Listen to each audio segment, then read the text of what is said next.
Greetings, Benjamin J. from Ben's Trains with another in the series.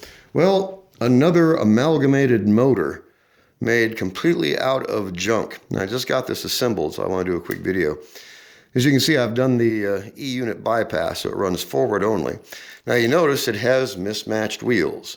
It's got bald ones on the front. It has spoked on the rear. Now, these spoked wheels, I couldn't use them because the holes are oversized. And you put them on the axle and they'll just spin. There's no way to press them on. So, went through all the wheels I had. This was it, coming down right to the end of the wheel supply. And the only reason I hadn't used these is because they were oversized. So what did we use? 5-minute epoxy. And put 5-minute epoxy inside the hole, cleaned and coated the axle, roughed it up with a bit of garnet paper first, then slid the wheels into position, added a traction tire, and the motor is ready to go. So anyway, made completely out of junk. Like I said, mismatched parts, mismatched wheels. You can see I've been running this on the bench. It's got spray all over it. Anyway, I just got this thing assembled. So remember this? This is that Canadian Pacific that was covered in rust. And I de-rusted it in vinegar, I don't know, probably 2 months ago. And as you see, it doesn't re-rust. As long as you keep it in a controlled environment. It was lightly sprayed with WD-40, and it's been sitting on the shelf ever since. But the nice thing about it, of course, is this motor will fit this shell. So I've still got the finials, the markers, and the lens in the other room. Just beat to death, of course. I mean, this thing was trashed. But it's a good place to keep this motor for now.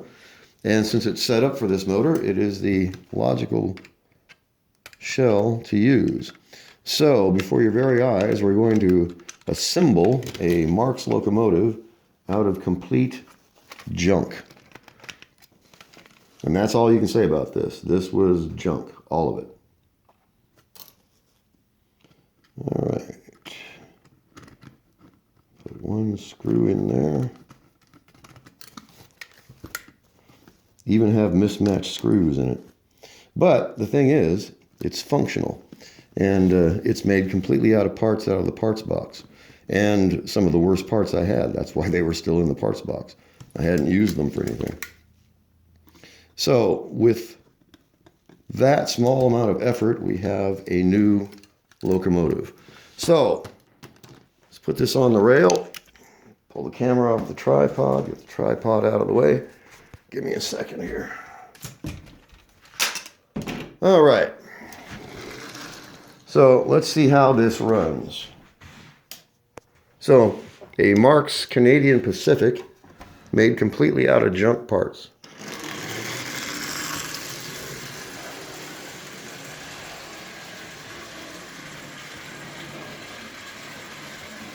Now I've got a tin litho consist on the outside rail in anticipation of testing this locomotive. So put this on the track. All right, we are ready to run. Let's see what happens. With the zoom, as you see.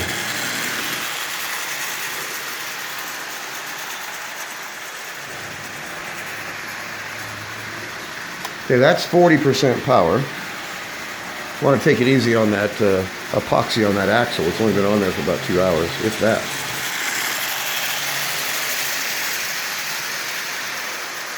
So, as you see, it's running absolutely splendidly. Now, if you want to get these wheels off, you can just pull them off with a standard wheel puller. You just have to epoxy them back on again. But it works really well. There's a lot of surface area on that axle and where those wheels touch the axle. And put a drop of epoxy on there, and it's a substantial amount of holding force. It's never going to come off on its own. So as you see, this is up and running, made completely out of junk. So a lot of fun to do this stuff. And it's a great way to make use of parts that were unusable for doing any kind of serious repairs. I mean, those wheels were way, way oversized, and they would just spin on the axles. because of intergranular degeneration. Anyway, a drop of a 5-minute epoxy in the hole, slide it on the axle, rough the axle up with some garnet paper.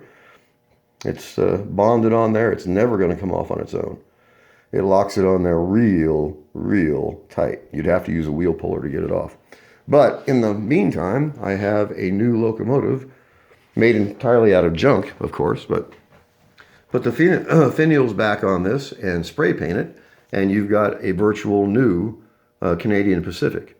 So anyway, I just wanted to do a quick video on this. As you see, it runs nice, it looks nice, that being a relative term, but it wouldn't take much to actually turn this into a really decent looking locomotive.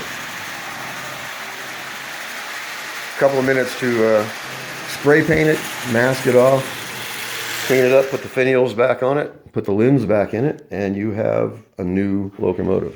It runs forward only, and it's made completely out of mismatched parts, but it's running. That's the thing.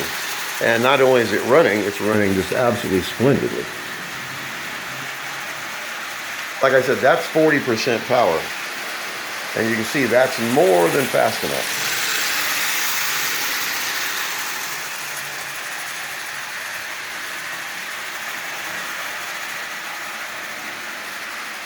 So turn this down.